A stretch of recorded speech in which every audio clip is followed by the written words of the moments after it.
to hate so I can lay me down. My brothers on the ground, I bled today until Coyote comes to raise me up and carries me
Good evening and welcome to the Scotch Rugby Podcast. I'm your host for tonight, Dick Splash.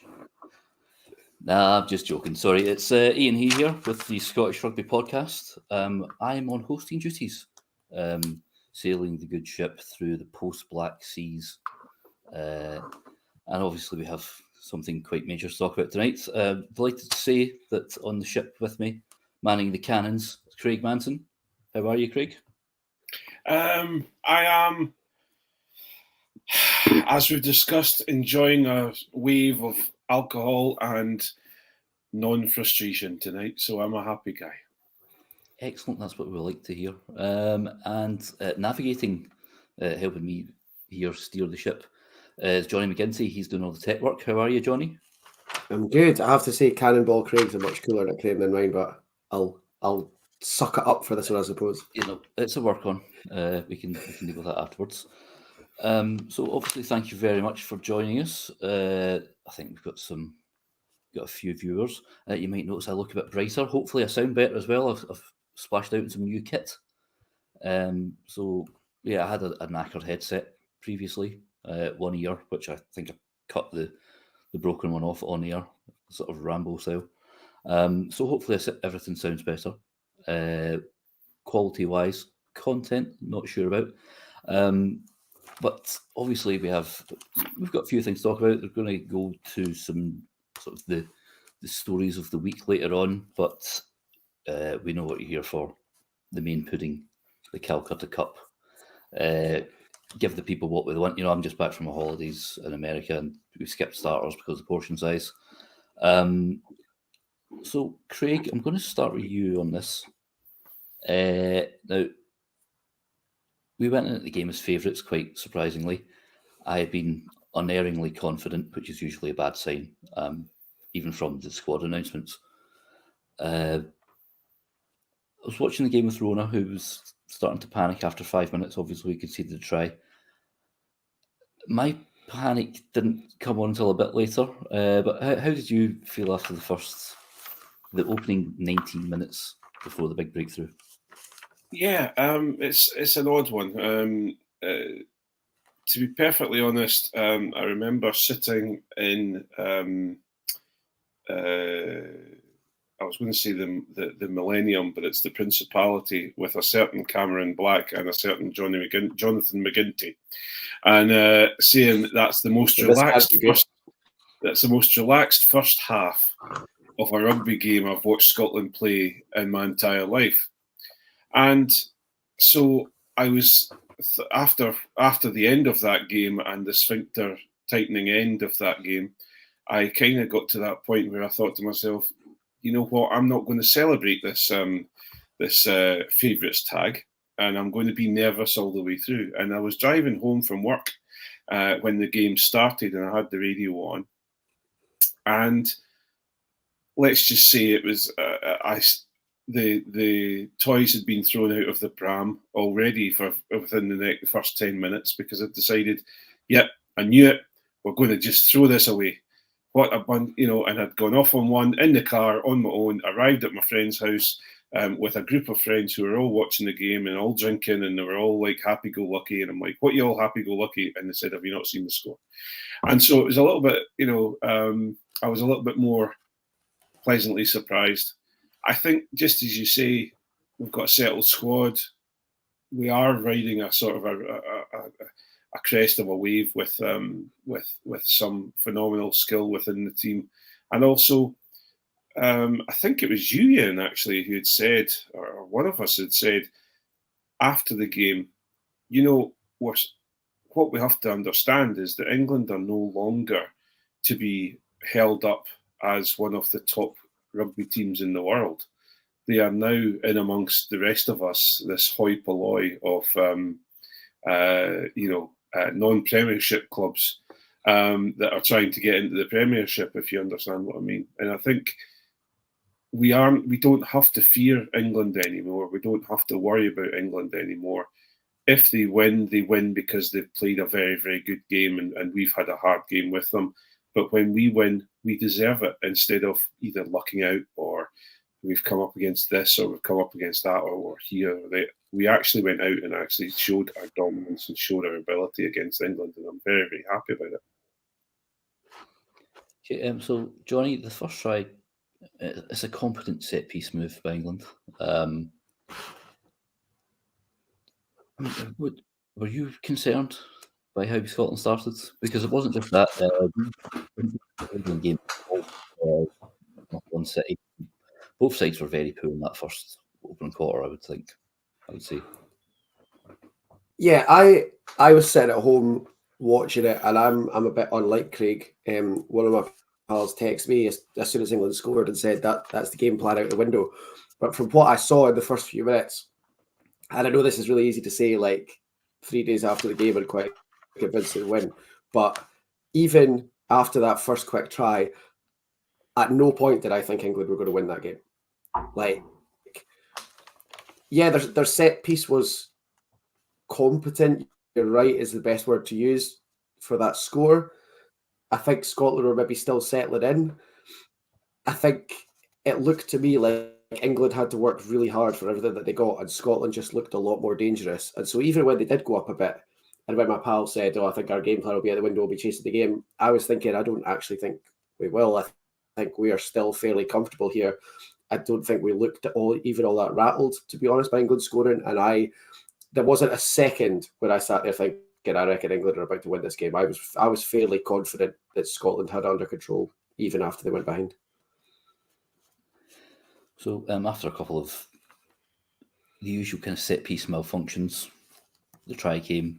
We got the Doohan show after that, didn't we? The first one, in a lot of ways, was England's blitz defence, and I think we unpicked that lock there with two of Pilota's late delay of the pass straight behind to Hugh Jones. This I think was the major thing. England had tried to throw some fancy passes, do some phase work. They don't have the strike quality that Scotland do. Jonny, what did you make of that try? Can I blow my own trumpet a little bit, because you guys were there to see that? I think at about 4:15 in our group chat, I did say I think this has got a big game for Hugh Jones written all over it, because I think what we're going to try and do is get outside the blitz defence and let him work on the space in the 13 channel. And then after that try, which to be fair was a lot more to do with Sione's delay and the way he squared his shoulders than it was with the work that Hugh Jones did with the ball once he got it. But that was clearly Scotland's tactic, was let the blitz come and go over the top. We had Hugh Jones and Duhan van der Merwe outside of the blitz. And once you get those two in a bit of space, I think you're in, as England found out, you're in serious trouble. Yeah, Hugh Jones offloads through the floor. It was kind of like Finn Russell against Sam Johnson against Ireland. See, Townsend was very, after post-match, he was very praising of what Van der Merwe's line for cutting onto that. I think we might talk about, I've not bothered reading the article because I'm sick of it. The Doohan, should he be eligible for Scotland nonsense. But I think that shows how much of a smarter rugby player he's become by choosing that kind of line. Yeah, I would agree, and that's the sort of thing that you get from working on it. Do you know what I mean? And that's obviously something that he's done from being in the Scotland system. That was one thing about Scotland on Saturday, was they looked very well drilled. The system worked really well, and actually, I would say if people haven't seen it, if you're interested in that sort of thing, which Craig and I obviously are, the SRU Game Development X account put a tweet out, or a post, whatever it's called. Now I get my words wrong. Showing, it was called the Blueprint in Action, the video that they showed on Monday afternoon, I think it was, which was really interesting because it showed, obviously, we're all taught from the SRU, from our coaching courses, to teach certain parts of the Scottish way at certain times for different age groups. And what they did in this video that they put out on Monday afternoon was they showed the team on Saturday doing some of the stuff that we are taught to coach certain age groups to do. And one of the things that they showed was quick organisation and working off the deck, and using that clip as an example, which is something that I think it's in the under-16s blueprint. But if you haven't seen the video, it's well worth checking out, especially if you are involved in coaching or interested in it, because it's a really interesting video. I'm sure we can stick that on some X or tweet links, whatever. Craig, then the second try. I mean, Duhan. Is there any other player in the world you think could finish like that? Yeah, but he's got a hip injury at the moment, and he's not. He's not. Mind you, he wasn't on that side. He's not normally on that side. So I suppose I don't know whether he'd get the opportunity to. Yeah, I'm not going to. I don't want to take anything away from Duhan. I think that second try, he used his pace, etc. I'm not sure about this whole diving, going right to the edge of the line and diving with his legs out when there's nobody anywhere near him. I'm not entirely sure, because he's done that a couple of times. He's gone right to the corner flag. But on the other side of things, I think I've been screaming for him to use his pace and to run and not slow up, not think about it too much. And I think that's come through with that second try. He saw Ben Earl in front of him and thought, there's no chance I'm going to run into a forward. I'm going to run round him and I'm going to use my pace. And he did that. So I think he's just as you talked about, his rugby smarts, he's becoming a far smarter rugby player. And he used his pace, which is what I've been screaming out for him to do. So, yeah, I'm very pleased with that. Yeah, so half time we went in 17, exchange of Russell got a penalty pretty much straight after. You hope Scotland really kick on, but then George Forrest knocked over a drop goal.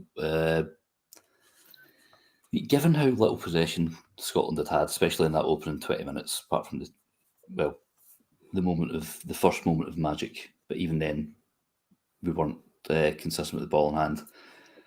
Do you think we were lucky to be going in with the lead? And also, how much, even though we're saying Scotland were poor, do you think England, how much praise would you give England? Because even though we've said they're fortunate to be where they were at the World Cup, they've been grinding out results.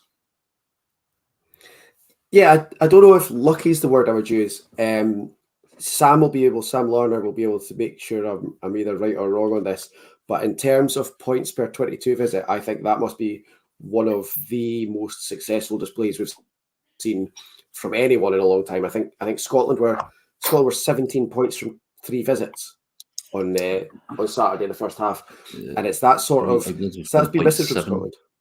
Yeah, and Scotland's was up at like 6 and a bit, or close to 6, and that is, if you could be clinical like that when you get the ball and then you're going to score, then it makes it really, really difficult to play with someone. And Scotland very often on Saturday when they had the ball looked like they could score, which England, to be honest, didn't really. So Craig, like after the Duhan's try came from a Ford to Furbank pass that didn't go to hand, and just a minute, not even about a minute before that, the same attempted link up, the same result had happened. Only Darge wasn't able to get the ball away. I mean,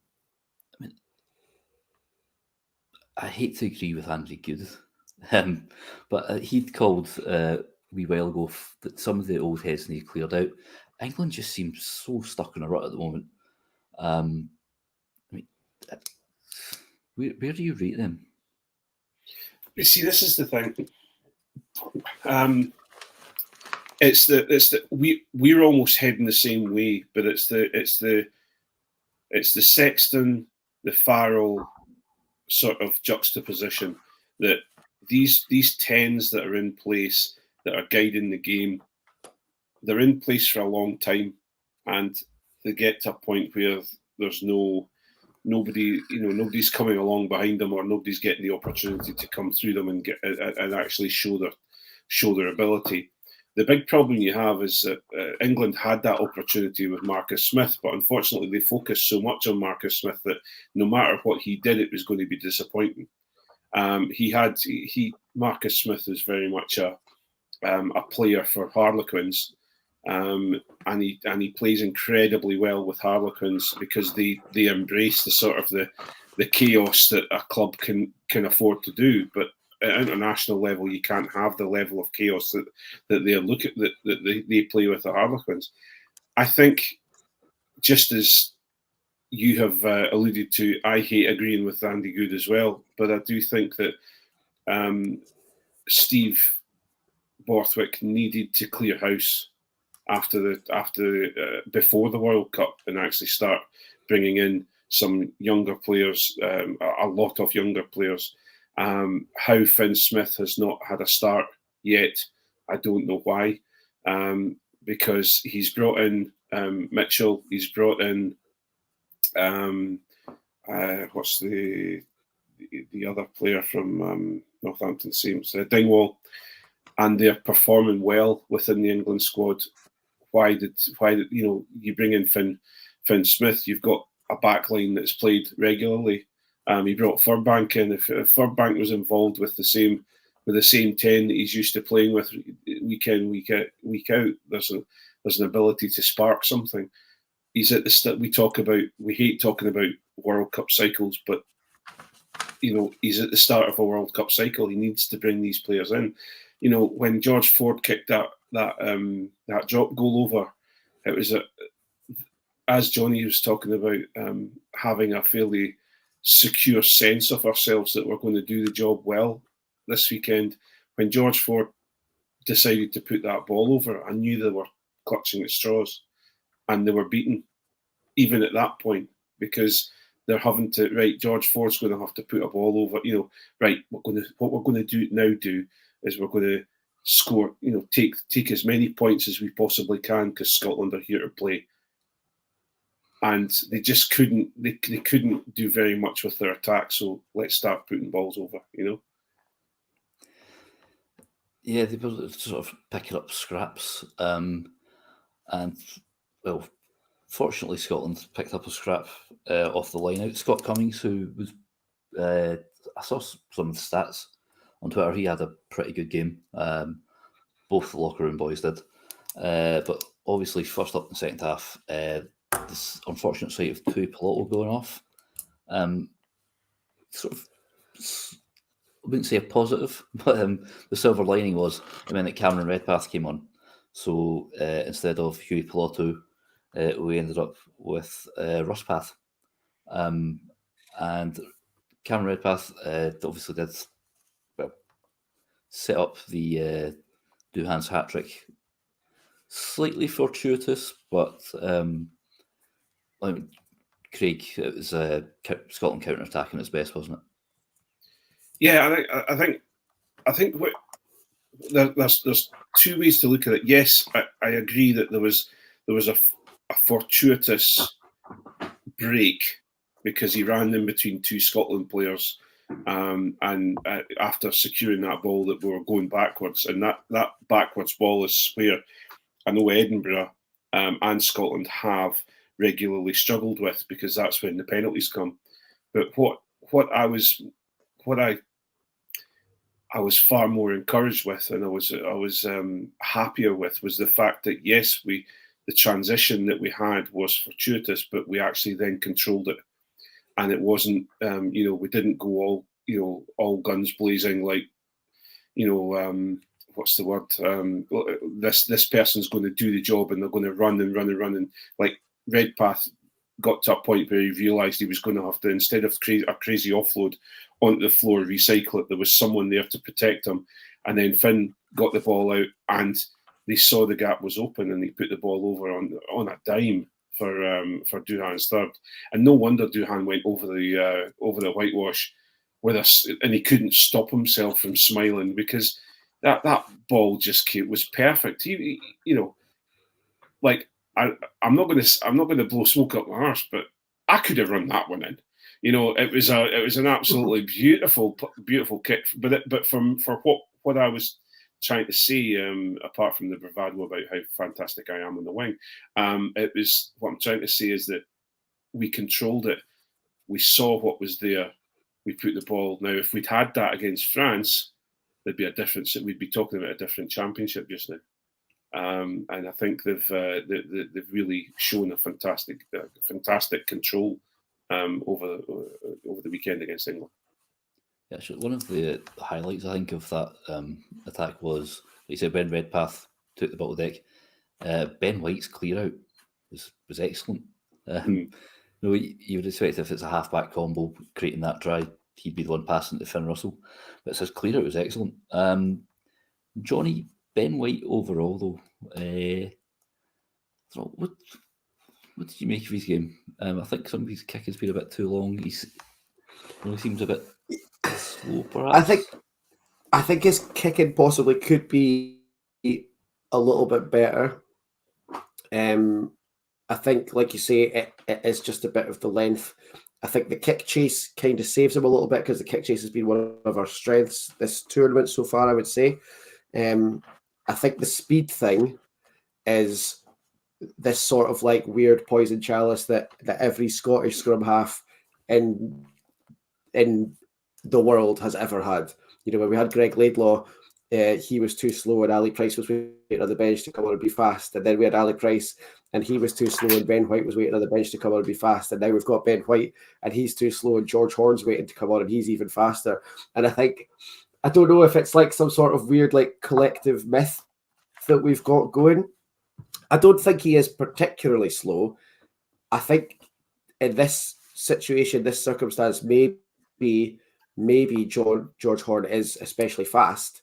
But I think, Ben White links up well with Finn Russell, and we spoke about it for the try. There was a few times on Saturday when he got stuck right in the clear out. Now that can be a positive or a negative for a scrum half. Craig and I have played with a scrum half who love to get stuck into a clear out, and obviously you're then left without a scrum half.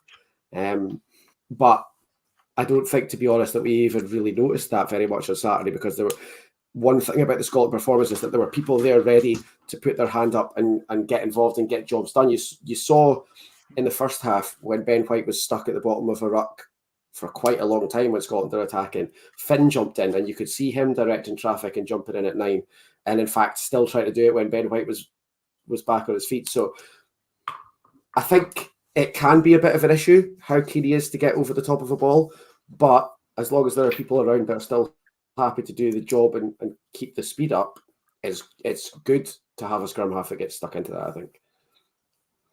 Yeah, I mean, him and Russell topped the kicking charts before the game, and I think they've probably added to that as well. It was just maybe a slight technical issue on that time with White.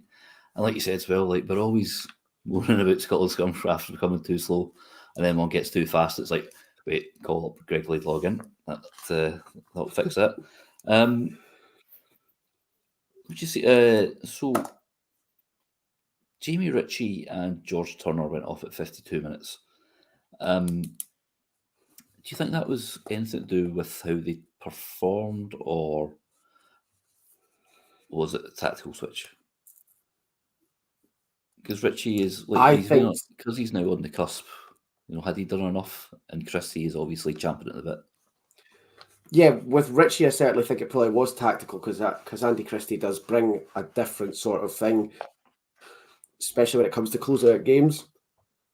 With George Turner, you're never sure because George Turner has a reputation certainly for being quite injury prone and picking up a knock, and so with you and Ashman there, we've got sort of like a 1-1A at hooker, because I think Ashman, there wasn't really a massive drop in quality when he came on.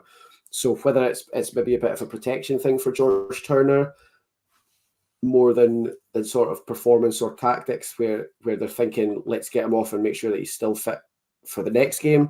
We know that Ashman could do the job. Whether it's maybe a little bit of that. Certainly with Jamie Ritchie and Andy Christie, I think that was a tactics thing, because Andy Christie's going to bring a defensive wall in the back row, and that's what you need when you're trying to close a game out like that. Yeah, and then Craig, the props were taken off at the hour mark. Obviously, this is one thing you love. Now, there was the incident early on where Xander went off because the mouth guard pinged. We're going to talk about this later on in Patreon, a bit more depth. And then Miller Mills came on.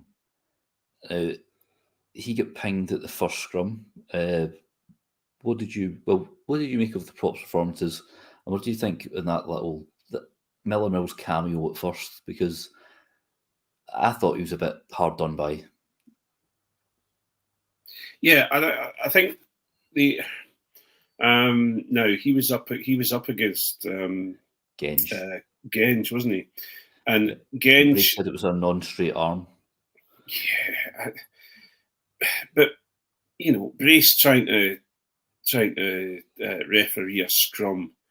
Come on, he's all these referees that I love the fact that the referees come in and then the guys are all sitting up to set up the scrum and they're saying, right, I need you to keep your height up and I need you to do this and you to do that. And it's like, do me a favour, mate, go and stand over there while we scrum out. Yeah, let the big boys get on with it. So I find it very difficult. For me, Genge is, like every loose head, a borer. He likes to bore in regularly. I think he was doing a lot of that this weekend.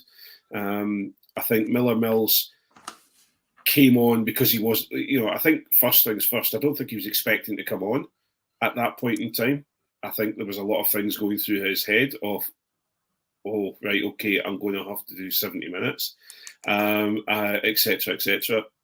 So I think there was a lot of things going through his head, and I think that just got into his head. So I don't think he was fully focused on it, because if you look at some of the things he did in that small cameo appearance, he just was off his game slightly. Where he, and I'm sure we'll talk about the end of the game, but where he came into it was when he came on at the second part of his second appearance, his real appearance for Scotland. I thought he was absolutely superb. I think he did a very, very competent job. I think he, let's say it out there, he's no WP now. But on the other side of things, he's far better around. Yeah, that's true. He's far better around the park, and turnovers, etc., were aplenty with him. So I think he did a fantastic job. Hepburn, I think, is again. I think he's a secure. He's someone who you can count on. He'll go and do the basics well. He is quite active with Exeter Chiefs around the park, but he isn't. He's more of an Alan Dell than a Pierre Schumann, so he's a smaller prop as such. But I think he did a decent job. I think obviously Xander and Schumann, are absolutely fantastic, and they do us proud every weekend. And I'm sure we'll talk about the Gungard situation further down the line. But I think. From what we're talking about, when these guys were first named in the squad, and we all went, well, I knew who Hepburn was, but I wasn't all that sure who Miller Mills was, and we're kind of all looking at each other, going, "Oh God, we're really scraping the bottom of the barrel here." I actually I'm quite pleased that I've been proved wrong, and they're doing a decent job. And to be perfectly honest, I think, but just going back to your original question about Turner and Ashwin, what I feel is that Ashwin, although younger, is a smarter hooker. I think, no disrespect to George Turner at all. I think he's a fabulous player, but he does tend to take his brain out at times, and he has no self preservation thoughts at all. Whereas I think Ashwin seems to know when to turn it on and when to back off. However, he has a running style that looks like he's running on ice. He seems to be dancing river dance, because it's all leg movement and there's no upper body at all. But I'm a huge Iain Ashwin fan, and so I think I think George Turner does well starting. I think Ashwin does well coming on. He proves the difference, Turner gives me sort of vague memories of Simone Favaro, who would sort of tackle torpedo first. Right, Jonny, the last quarter, right? So Finn Russell gets another penalty. How many? I think if you include last season, he's not on something like 17 straight in a row. I think he's he's on quite a run. Yeah. Bath are really happy about that. Well, obviously he's a better pitch. That's it. Test match, and it's like I'd sort of praise Grant Gilchrist for his restart work, straight from the restart after Finn Russell penalty. Can I interrupt you a second, Iain? Can I interrupt you a second on that? Sorry, mate. Yes. Cool. So, Kai, what are you going to say? Oh no, it's just that after I'd said he'd done good restart work, when I rewatched it, I'd noticed he'd fumbled one in the first half as well. But I think at this point he was like maybe 4 or 5, and then there was another one. But have any of you? Have any of you? Oh, okay, I will do. You just sit there in your wrongness and be wrong. Have any of you seen the Sky Scanner stuff that are on Instagram? Yeah. There's one of Grant Gilchrist taking a ball at a kickoff, and if any of you sit there and think that Grant Gilchrist is not a skilled rugby player, you need to go and watch that. That is, first of all, the Sky Scanner stuff. I wasn't sure. I thought it was a fad, but actually, it provides a phenomenal look into what the skill that he takes that ball.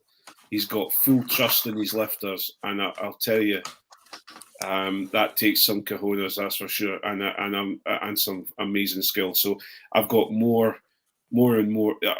I just wish he'd get up out of a ruck a little bit quicker. That's all. If he would do that, I think Grant Gilchrist would be a perfect second rower. So what we're going to say is that from the start of the tournament, I was pretty wrong about Grant Gilchrist and you were pretty wrong about Scott Cummings, because they were both fantastic on Saturday. And I still think Scott Cummings was ropey against France. Like we'll have to hold our hands up to that. But I've been banging the drum for Scott Cummings for a long time. I've been possibly not the most complimentary about Gilco for quite a long time, and you've consistently told me that he's great, and I should sit there in my wrongness and be wrong, as you like to say.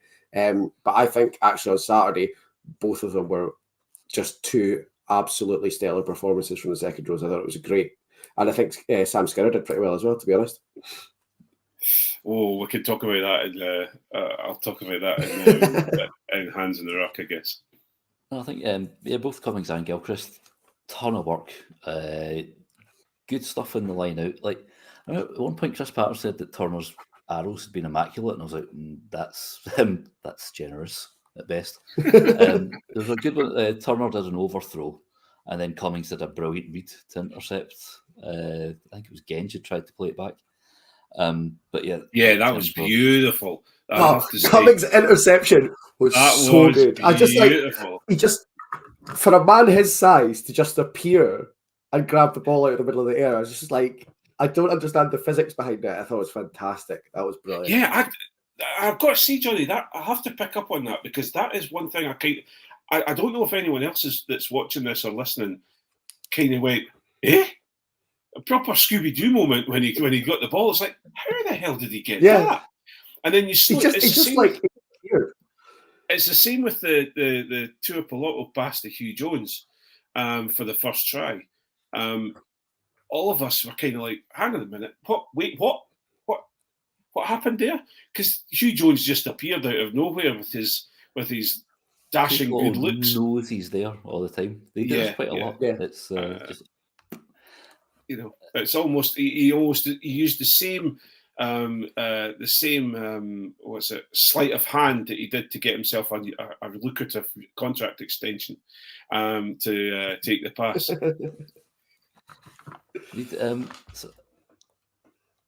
So we started off by saying that this is one time that Scotland had messed up a restart. Thankfully, we've reduced that. England's second try, Feo also, he was just cutting about all over the shop. Like, even though he came on as a winger, he popped up in probably in a sort of 7 position. Could Scotland have done that better? Cameron Redpath's been accused of rock watching. Do you think we'd switched off a wee bit by this point? I think possibly, Sorry, and I think Cam Redpath. I think Cam Redpath probably was a little bit guilty there. He's just maybe a half second slow to react. Having said that, he's come in at the very end of that game. He's had to go and have himself patched up already. We're 9 points ahead. The game's basically over. In fact, we're more than 9 points ahead at that point. The game's basically over. And I think if you were to ask him, he'd say he probably did switch off a little bit. But that's us picking very small holes now. Obviously, if it had been a closer game, would have been fuming. But I think if it was a closer game, he probably doesn't do that when he did it.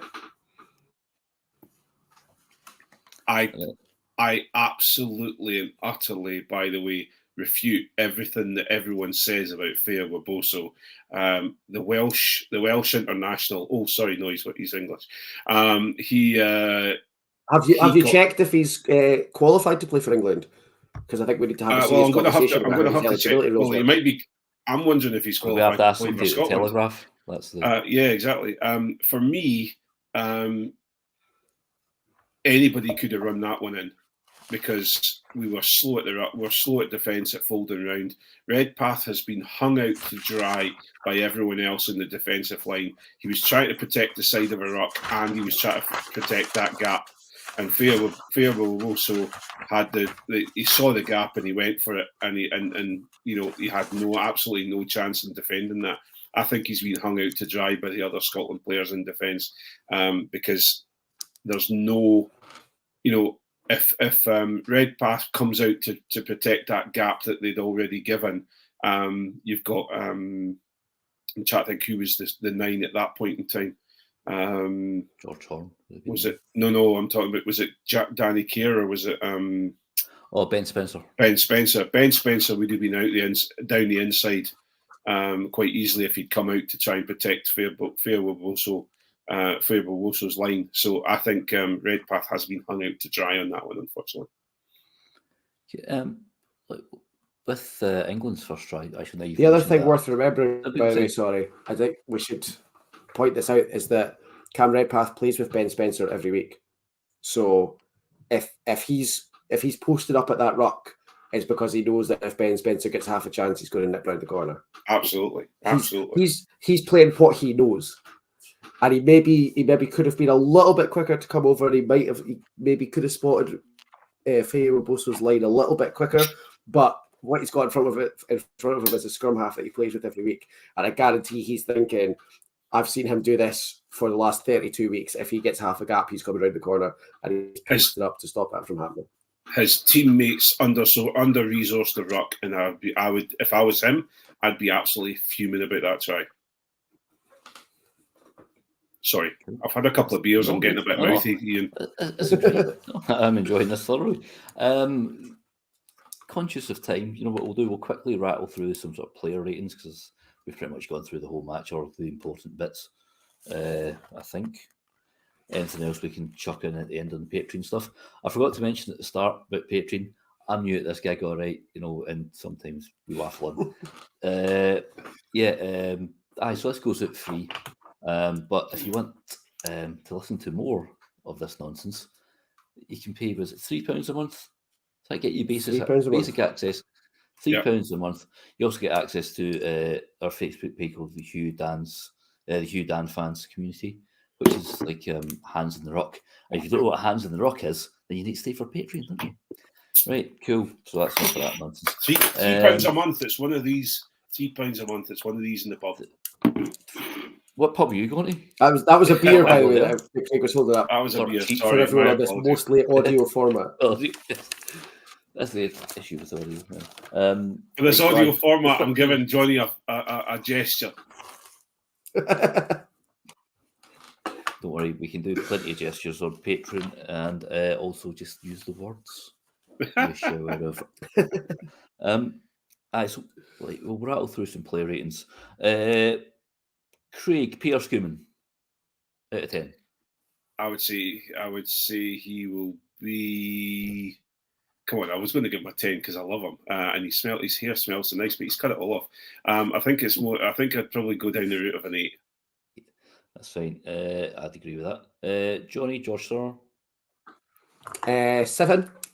Mostly pretty good, like you say. A couple of kind of slight overthrows, and like Craig said, a little bit of kind of disregard for his own safety. Maybe put us in a couple of positions that we didn't necessarily need to be in. So a 7, pretty solid, I think. That's ridiculous. Every hooker for Scotland gets 6 out of 10. That's it. I just like just that wee bit more than Ross Ford. Don't you dare! Matthews, it'd be 6 tries per game. Possibly more than that later. Xander, I'm going to go 7. One thing, like some of the scrummaging calls early. Oh, Craig, I should really bring you on this. So first one Scotland get from where England scored to try. It was our put in early push called. Then later on, England gave away 2 in quick succession. Should that not have been a penalty? Or do I misread the rules? No, it's again, and I'm going to have to say this, unfortunately, it's referee. It's down to referees' discretion. They'll either give a couple of the referees can give as many free kicks as they want. It's down to when they decide. Actually, you know what? I'm getting pissed off. Sorry, I'm getting upset with this. I'm fiddly D. This is terrible. They will then say, "I'm having no. This is continuing too much. We're going to next one's a penalty." So it's more of a discretionary thing. But to be honest, the problem you have, and sorry, we're moving on, and you've mentioned the front row. You started talking about the front row. I'll be here all night, Iain. The issue you have is the least quick player rating I've ever heard. Yeah, the big issue you have is break foot, and you also have the early push. So those are things that are very inconsistent at the moment. That's what I've said. We'll go into this we can have a Patreon only special about this for all the front row. Lots of the front row of Craig Gilco. How much are you giving Gilco? 8. Gilco's going to get 8 out of 10 because of the wee early fumble, Jonny. I'll give you that. Johnny McGinty, Scott Cummings. 9. I thought Scott Cummings. Don't you dare put Scott Cummings ahead of Gareth Gilchrist. He's equal, or that's I thought. Let me explain. I thought not only did he work really well in Scotland's line out, he made England's line out really, really difficult. And if anyone can explain to me how he made that intercept, how he got in that position, I'll happily take him down to an 8. But while he's doing black magic, he gets a 9. He's the bigliest, chumpiest-handed second rower I've ever seen. He gets an 8, and so does Gilco. Small hands mean you can delicately caress the ball. I have tiny hands. They call me Mr. Bread Ball. Many a ball. It's true. That's true. Anyway, next. Explain how he got the intercept, and I'll knock him down. Richie, I might just give a 6. 7. I'll go 7. No, you can give a 6. That's fine. No. He's in good company with Rory Darge, Craig. I have to say, Darge was, I'm not going to say mediocre. I'm going to say he did his job incredibly well, that so well that he wasn't as noticeable as he has been before. Yeah. I was going to say, I think he's still rusty. He's doing his defensive stuff well, but yeah, he's still much. We have issues now, and we'll probably talk about this in the next part, because Finn Russell, I think, has scared everyone, and they're not going fishing for the ball because they don't want to be called out by Finn Russell at the end with being interviewed at the end of the day. Not been as great as Finn Russell. Jonny, Dempo. Oh, God. 7. I think he was quieter than he has been, but he had a couple of really important choke tackles late in the game where he held up English runners and got us the ball back. I thought he went forward pretty much every time he had the ball. He was still the carrier that we expect when he got the chance. He just didn't maybe get as many chances as usual, and some of his defensive work was great, but it wasn't his all-time top performance. So I'll give him a 7. Just doing. Craig, Ben White. Ben White, I have to say, I would say he's probably a 6 for me. Finn Russell, I'm going to give 8 million. Because nice. Finn Russell. 8. I don't think 8's not too generous. But I'd say 9. Yeah, I think he's I'd give him a 9. That kick to do, because the thing is, you have to factor it now right as at the start of well. the first half as well. Yeah. You have to factor in that he's now also making all the decisions, and he's decided what we do when we kick for posts, when we kick the corner, and I think his decision making was questioned after France, and I think it was noticeably better at the weekend. I don't think 9 is too generous. And his place kicking as well. He's got a lot to teach Garbisi all about. Duhan, got to be 10. 10. The only person to ever score a hat trick for Scotland in the Calcutta Cup gets a 10.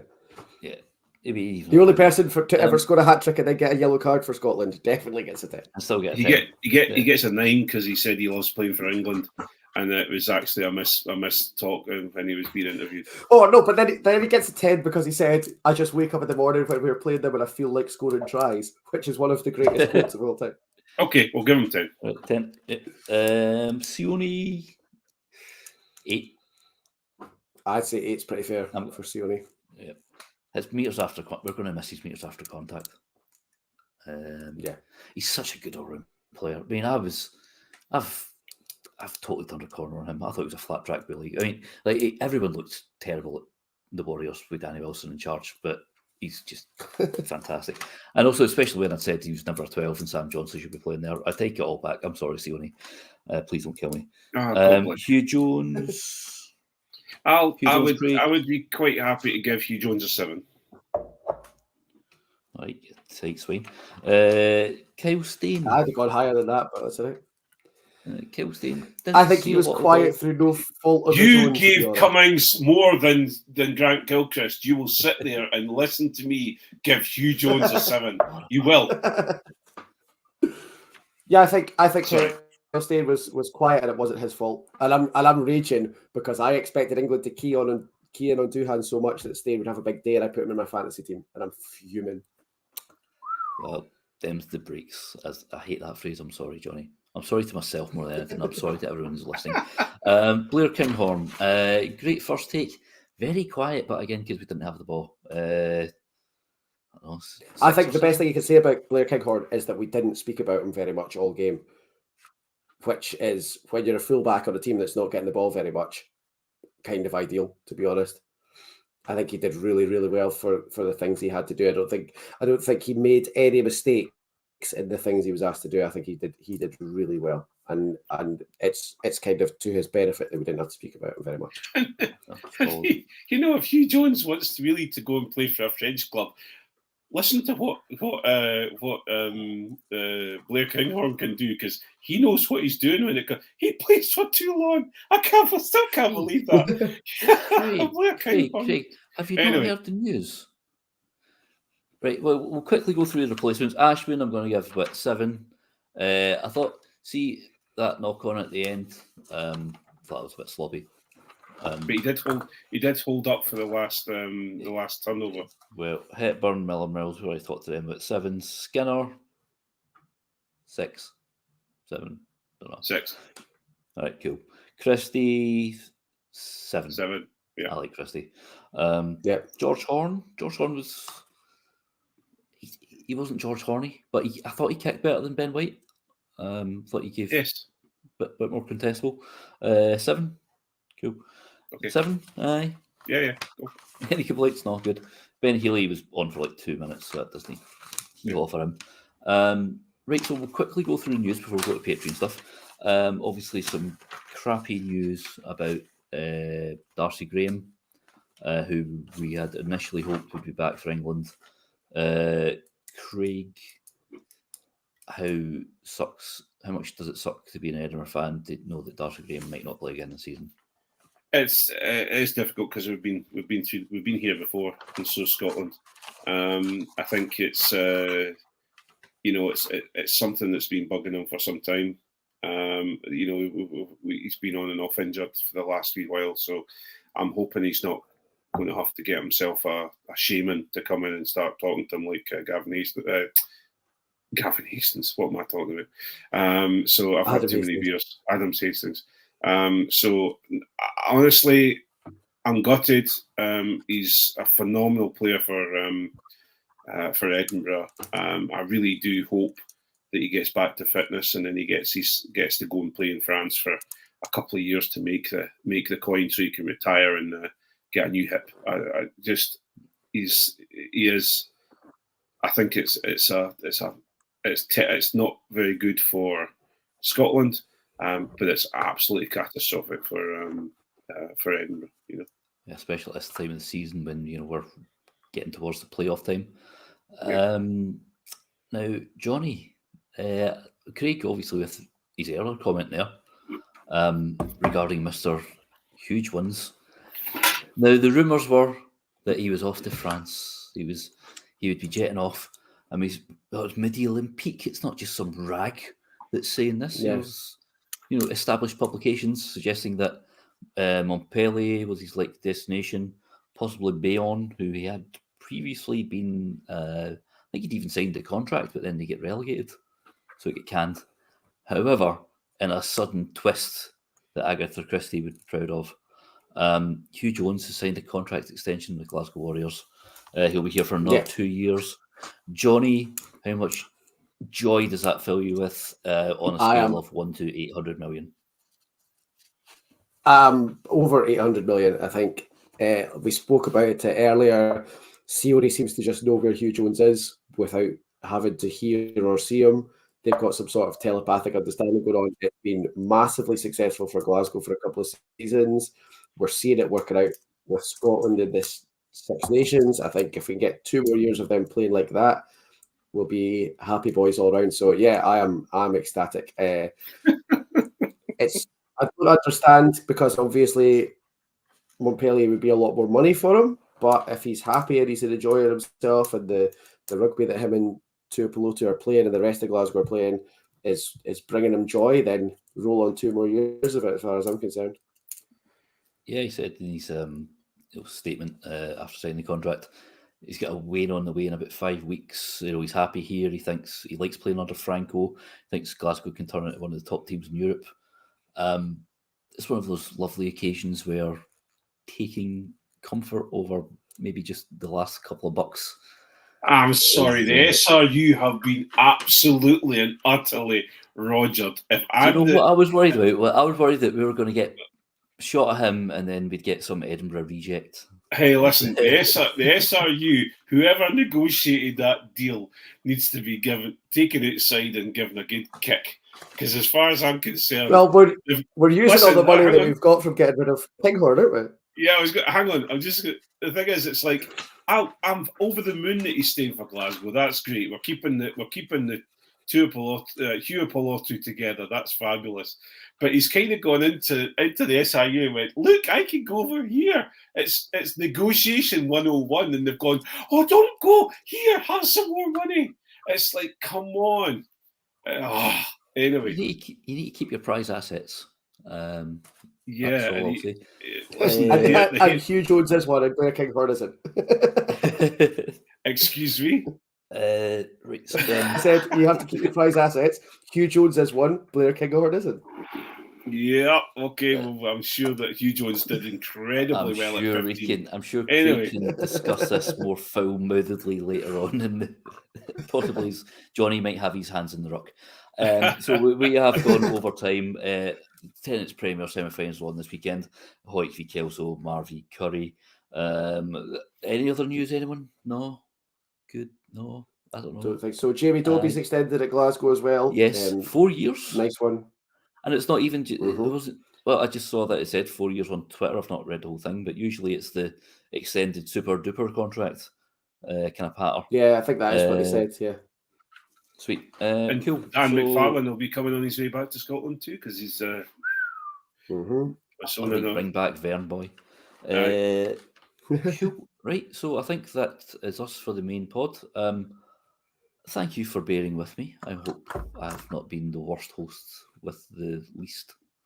Yeah, thanks for listening. Obviously, if you're sticking with it for Patreon, we're going to take a wee break in that.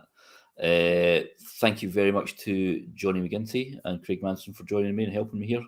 I hope we've all had a gay old time in the Flintstones sense, or whatever sense you like. I don't judge. Cheers and good night, Jonny, Craig. Bye all. See you all. Bye all.